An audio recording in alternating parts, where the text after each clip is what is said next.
Hi everyone, welcome again to another segment of the CIPC podcast.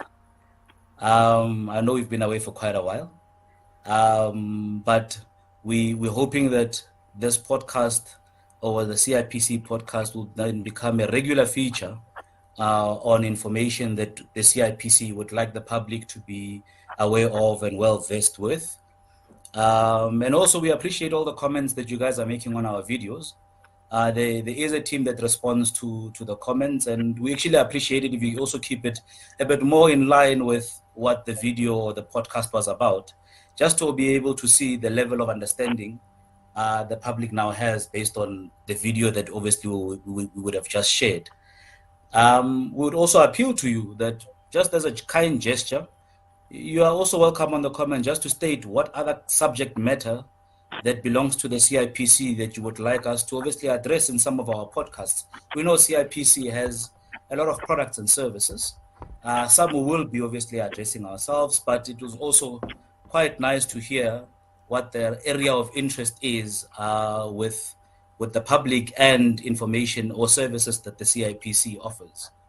Now today, we're just going to have a quick panel discussion, and this is just to close off the series of podcasts we've had regarding beneficial ownership. Today, I'm joined by two of our colleagues, one being Lucinda Steenkamp, who's the Senior Legal Advisor in our Corporate Legal Division. And I'm also joined by Mr. Joey Mateka, who's the Senior Manager, Corporate Compliance and Disclosure Regulation. Good morning on this very sunny Friday morning. Good morning, Fancy. Morning, colleagues. Morning. I hope both of you are of good spirit. There's just something about Friday that just gives us that thing that, this day fly through. Yeah. And now we have to do such a complex topic on this Friday morning. Yeah, but the nice thing about these complex topics is that with this kind of platforms, they become demystified.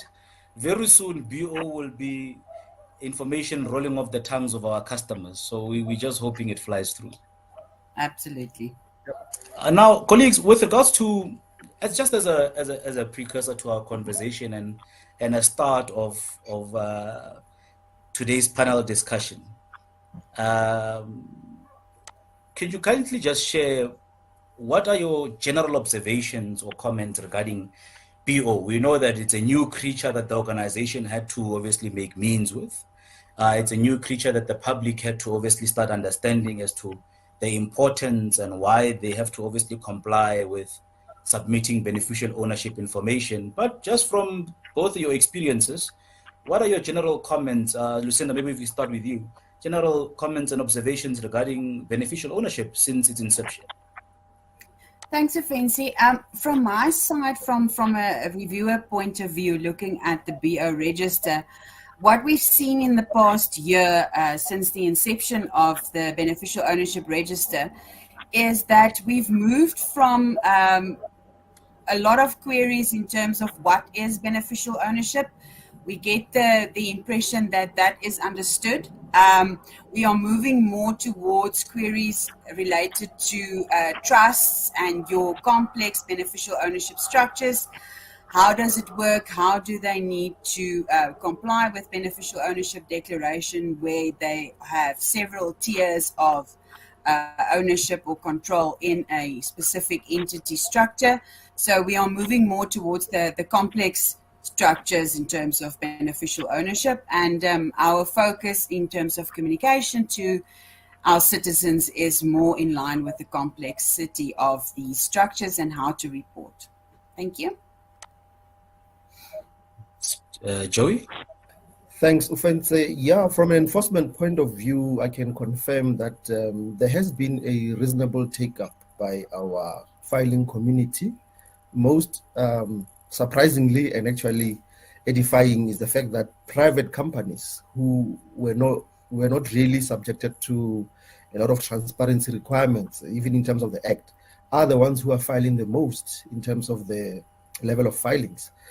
And also when we engage many of the companies in terms of our inspections and engagements, we do find that many of the board members would not have been aware of some of these transparency requirements, and that allows us to do a lot of hand-holding and getting everyone on board. And we will also be surprised that even the smaller entities who we would think that would find it difficult to comply, actually many do comply with these BO requirements, and that's very good for our country, especially in the light of where we are on grey listing issues. Thanks. Oh, lovely. So one aspect that comes from what you both have said is the level of compliance and the fact that it's moved from obviously simplicity to complex. And Joey also mentioned the numbers of take up from the public, which seems quite promising. But as the CIPC, I mean, we've made it clear in our previous videos that the submission of BO information is a compulsory submission. Has the CIPC taken any steps or in process of engaging in any processes of communicating with entities that have not complied with the submissions of beneficial ownership? I believe at this rate, most companies have reached even 2 submissions based on the time of year they are required to submit. So perhaps, Joe, if you would enlighten us, has the CIPC taken or are engaging in any process perhaps that would communicate or inform companies that have not yet complied with the submissions of BO? Yes, Ufense, it's quite a mission that we had to undertake, but also satisfying, because as I mentioned, BO being a new concept meant that we had to do a lot of engagements directly with the entities, but most importantly is benefiting from what my colleague Lucinda will have been doing in terms of holding webinars, educating the public, creating awareness around the concept of BO. Otherwise, from an enforcement point of view, what we did, we undertook a targeted intervention by engaging specific entities. We took a sample of entities and we engaged them in writing. We also visited their boardrooms. We also made sure that we hold virtual sessions with many of the companies. And after every engagement, those companies would comply. Admittedly, there are those whose details are not necessarily up to date, because there are those who have filed and there were defects in their filings, but there are those who had not filed in total. So most of those, their details needed to be updated. So our engagements would involve first them having to comply with other parts of the CIPC requirements, but also coming back and comply with the BO requirements. In some instances, we even had to issue compliance notices, and that had to lead to change of conduct by entities. Thanks. Lucinda, would you like to add on that? As Joey has mentioned that you have been very involved in webinars that you try and inform about this BO submissions, but for non-complying entities, has there been any efforts regarding that? Yes, thanks, Ufensi. As Joey indicated, what the beneficial ownership review team that receive the applications and the enforcement team within CIPC work very closely together in order to advise our enforcement team that there may be areas of non-compliance. Specifically, if we look at, as Joey indicated, our private companies that their compliance rate is much higher than our public companies, for example. And then to focus in those areas. So within the CIPC, we are working very closely together in terms of informing the public of their obligations and responsibility as company owners, and then to refer to enforcement to bring down the hammer, so to speak, in order to enforce compliance in areas where there is none. Thank you.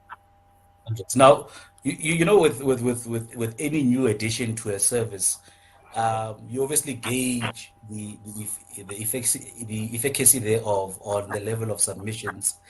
And obviously, as the CIPC, we try obviously make the submissions as seamless and as customer friendly as possible. But as a consequence also of a new submission comes the unraveling parts of understanding that we need much more information than we might have bargained for. And in the day and era of information and the security thereof, we always want to verify information that we receive. That is the information we're receiving correct? Is it valid? We always know that in any area of work, there are always chance takers, obviously. But from the CIPC's point of view, when it comes to submissions of this information, perhaps this time let's start with Lucinda. Is there any validating of information we receive? Obviously, there are other institutions that might hold certain information that we're also looking for, but are we taking any process to validate some of this information that we're receiving on BO submissions? Thanks, Ofensi. Yes, the CIPC has built its validation requirements around what the legislation require, what our legislation, the Companies Act, require and permit us to request. It's also built in line with the POPIA requirements to make sure that personal information is protected. As you know, and as our public know, our beneficial ownership register is not open to the public or available to the public, and the information contained therein is only open to law enforcement agencies and specified accredited bodies that request access, and they go through a vetting process to get that access. But through validation, we have the most basic and simple form where information that is provided on the system itself is supported by documentation that needs to be filed in addition, a certified ID copy. So the ID number that you provide, we can check whether the uploaded documents correspond with the information that was provided. There is a direct check against the Department of Home Affairs for validation of local beneficial owners with ID numbers, and we also have a foreigner assurance process that we implemented late last year in terms of validating our foreigner beneficial owners against that foreigner assurance process, where they need to submit their passports, etc. And we ensure that once they do filing through the foreigner assurance process, that once that has been done, then they can proceed with other processes that the CIPC provide, and that validation through the foreigner assurance process has been done as well. So there's a lot of validation steps, from the most basic to more complex in terms of the foreign assurance, to try and verify and validate our foreign beneficial owners as well. Joey, I would believe that with these validations that Lucinda is speaking about, obviously would add a lot of integrity to the information we're holding on beneficial ownership. Yes, very much so, because with everything that we are doing in terms of BO, this is in line with the FATF standards, the Financial Action Task Force standards. And some of those includes, amongst others that Lucinda listed, checks against persons who are delinquent directors. So we do have a register of delinquent directors within CIPC. So as and when a filing comes in, we do check eligibility of such persons, but we also do check with the Financial Intelligence Center list in terms of persons who were sanctioned by the UN. So that tells you that we do ensure that persons who are on our register are actually credible and are supposed to be on that register. And that really goes a long way in bringing integrity of persons that are listed in our BO register. Yeah. Thank you very much for that. Now, as a CIPC, we will know that there is this one submission that all companies and close corporations and entities have to comply with on a year-to-year basis. Some might believe it's tedious, but it's a very important submission that has to be made on a year-to-year basis that we call the annual return. It is not in any way understated the importance of submitting these annual returns. And we've seen of later years, especially of compulsory submissions being also added onto the annual return submissions. One such example is the financial information submissions under your AFS, which is your annual financial statements, and your FAS, which is your financial accountability supplement. Would there be an effort, Lucinda, on the filing side to also add BO submissions to the annual return submissions on a year-to-year basis? Absolutely, Ofensi. In terms of the legislation that we work from, that mandates the CIPC to collect that information, there is a requirement to submit your beneficial ownership information as well as securities registers and beneficial interest registers with your annual return on an annual basis. So what the legislation specifically indicates is that beneficial ownership information needs to be filed once annually in line with your incorporation date of your entity, or as and when it changes. So if there's an amendment to that information, that also needs to be submitted with the CIPC, and that is very clearly documented within the legislation. So following the letter of the law, the CIPC can enforce compliance with beneficial ownership filings through its annual return process, because it's in line with the same date requirements, incorporation date of a new entity, and amendments that needs to be filed annually. And Joy, if you could maybe add on that we know that there was a notice issued earlier on this year regarding the filing of BO information for new entities and any amendments to that BO information. Could you shed a bit of light when it comes to that periodic filing as per that notice? Oh, thanks, Ofensi. So on the 6th of February, there was a notice we issued wherein we were providing clarity to the market, because the promulgation of the regulations happened on the 24th of May 2023, and there were entities which were filing BO in line with what Lucinda just described in terms of annual filings. However, there were entities which were being incorporated in the process. So clarity in that notice talks to the fact that upon incorporation, entities have 10 days within which they must file their BO information. And this is based on the fact that Financial Action Task Force wants to prevent the abuse of use of companies for terror financing purposes and or money laundering purposes.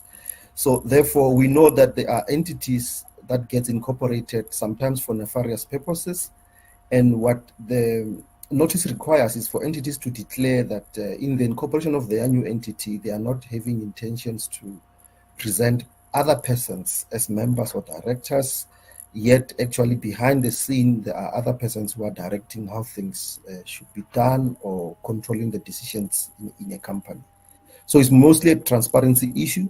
If there is no BO to declare, there is nothing that stops an entity from continuing with business. It's just a basic requirement that ensures that the playing fields are level with everyone. Thank you.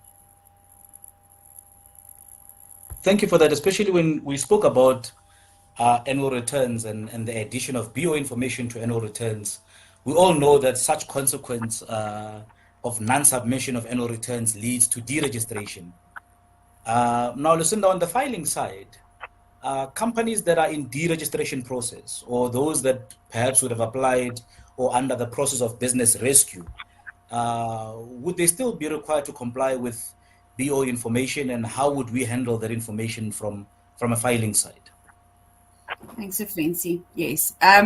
While an entity is in deregistration process, it means that it is still active. It can still trade and do business, business until final deregistration, and the annual returns can be paid at any time during the deregistration process to put it back in business.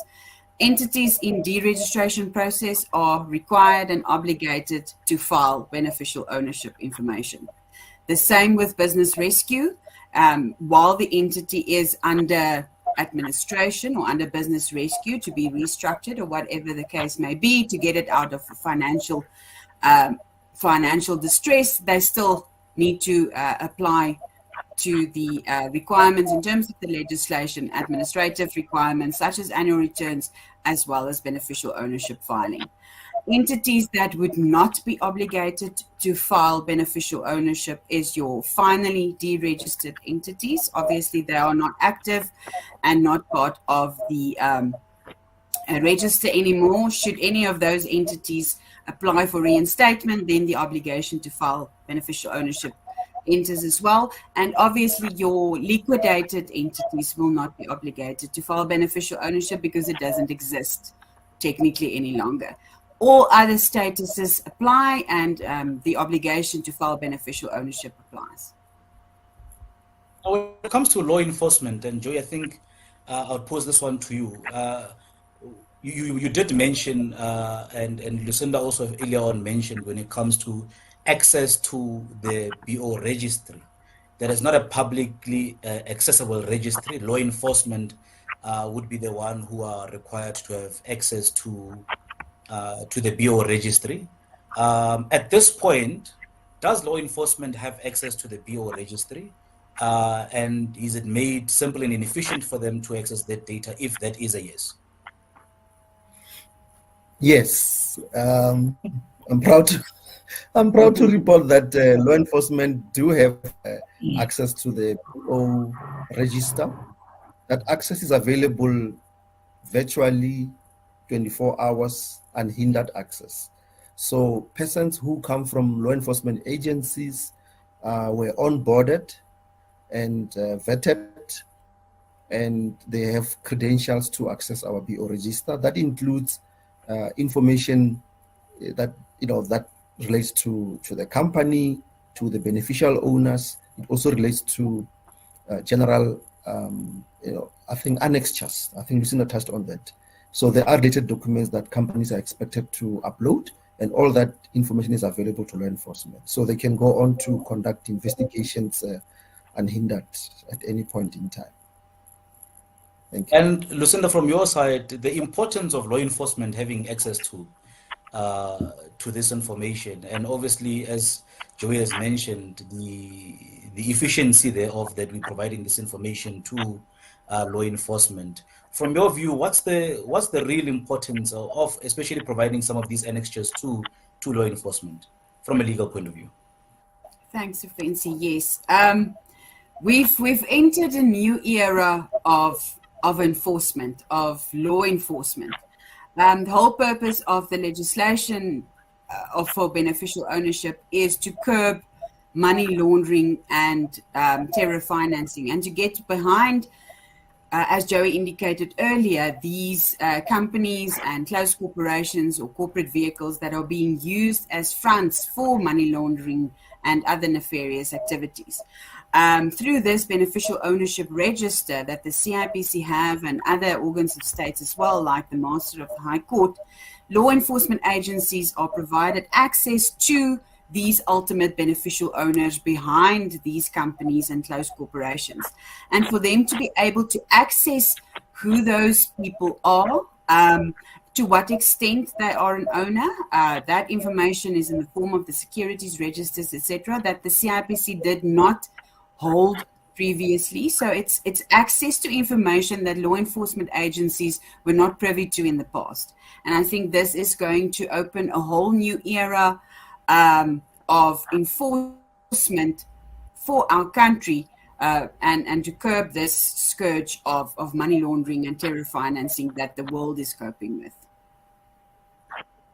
Now, this is an interesting direction we're taking now, in a sense that the CIPC, by its mandate and function, obviously holds very important information, especially with regards to companies and intellectual property. Now, with an addition, obviously, of now collecting beneficial ownership, it also makes the importance and security of this information quite pivotal, to say the least. Now, have CIPC taken any efforts in being able to deal with the data security element, especially not only of their normal registry, because I believe the Commissioner has, on a number of occasions, clarified efforts by the CIPC to obviously take serious measures in protecting our data. But now with beneficial ownership also being another edition of a registry that's not public, has there been any efforts, obviously, to protect this specific data? Let's start maybe with Joey on this one. Thanks, Ufense. Although, Lucinda is a deputy information officer, she's in the best position to deal with this point. But in general, in many jurisdictions, the BO register is really kept secure and away from the public, for reasons that persons who are currently called beneficial owners originally had no intention to be in the public domain, and for us to encourage transparency from their end, we have to safeguard their information until when they are sort of ready to be made known in terms of the public registers. However, to ensure that there is efficiency from a law enforcement perspective, we make this information available only to law enforcement. But overall, our ICT will employ all protocols and security measures to protect this data, and we have confidence in that. However, I'd like to yield to Lucinda to give specific supplementary input. Thanks. Deadly so, Lucinda. Thanks, Joey. Yes, 100%. The CIPC has applied every effort in terms of even above and beyond what is required in order to protect the information in terms of the beneficial ownership register. If you look at the POPIA requirements, for example, it's law enforcement agencies are excluded from the POPIA requirements. So any and all personal information is available to law enforcement agencies. But still, the CIPC has put together a process for vetting of law enforcement agencies before they can have access to this register, so that we know who has access, when they have access, and what do they have access to. So even though they're excluded from POPIA, for example, the additional requirements that we have built into our system still requires these law enforcement agencies to be vetted fully for them to have access. So it's not just an open register now for every person that has a law enforcement agency email address. It's still a very strict vetting process that is applied for them to have access. And from our perspective, we know exactly who has access, why, and what the information is they are accessing. Thank you for that. Colleagues, thank you very much for availing yourselves on this Friday morning. Before we lead to closure, as general custom on this podcast, and as both of you being return guests on the podcast, you would be very well versed that at the end of our conversation, I allow each of you a parting shot to our conversation or any other message you would like to put out there. It could be related to BO or otherwise. But as general custom, it would be wrong of me to not also afford you another parting shot to today's conversation. So our takeaway, as we always have, Skaftin, our always takeaway box. Lucinda, let's start with you. Your parting shot for today's conversation. Thanks, Ufensi. Just from my side is just that and I think Joey will speak to that, while CIPC's focus is moving more to enforcing the compliance obligation in terms of beneficial ownership, we want our clients to rest assured that we are making available every possible avenue for them to make it easy to comply in the first instance, and that to bring it home that while the compliance is compulsory, there is still avenues provided for them through queries, resolution, through submission, and where the CIPC review these and reject them and give them the opportunity to refile. All these avenues are paving the way for our clients to ensure that they comply with the legislation. Thank you. All right. Just Joey, moving over to you, as general custom, that at the end of the conversation, we just have a parting shot to the conversation. It could be related to BO or otherwise. So from your end, parting shot to today's conversation. Thanks, Ufenzi. I think these kinds of conversations are quite critical in ensuring that we bring our filing community along with us, because these requirements are new for all of us. Many jurisdictions are still struggling in terms of advocating for these kinds of requirements. However, I think my confidence lies in the fact that our filing community does interact with our system, and where they come across challenges, the filings get saved as drafts until their filings gets completed. So I think we can all encourage our citizens to try and comply as far as possible with these requirements, because unfortunately, some of the enforcement interventions can even lead to eventual disqualification of persons to serve as directors, because the more we serve compliance notices on companies, the more it actually starts to become a negative factor for them when matters have to go to court at some point.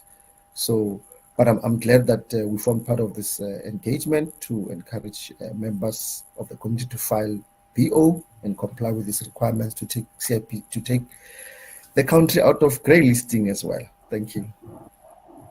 We're hopefully getting there very, very soon. I think getting out of grey listing and hopefully increasing the investor outlook into South Africa is one of very important things we need to look into. And hopefully these efforts obviously do go great lengths to achieving that. So thank you very much again, dear colleagues, for availing yourselves. Guys, just thank you also to you for looking at or checking out our another segment of the CIPC podcast. Just on another note, it is important, obviously, that we communicate with the public, but also it is important for us to also get all issues that you might have as the public with the CIPC. So kindly do comment on our videos. There is a team that will respond to your comments, and also if they could also be in line with the video, it will be also much appreciated. We do know that our query resolution system is still currently unavailable. However, as the CIPC, we have communicated with a notice on our CIPC website where we have provided email addresses where you are able to send specific queries to specific units based on the query that you have. So kindly let's use those email addresses advisedly, use them correctly. Let's avoid putting more than one email address to that specific email, because the email will be going to the specific unit to be dealing with that specific matter. So you can imagine if you're sending a finance allocation query to a new company registration division, they would not be able to promptly respond, obviously, because they are not equipped to do so. So let's use those email addresses correctly. Let's put them correctly on our queries, and also provide as much detail as possible in your query email that you'll be sending through to us. And also, as I request on you guys, just tell us what other subject matters or processes of the CIPC that you would like us to address on this CIPC podcast. And maybe let's throw it also out there. How frequent would you like to get a podcast from us, giving you all of this CIPC knowledge and processes? From my side, once again, thank you very much for tuning in. Till next time, we're out.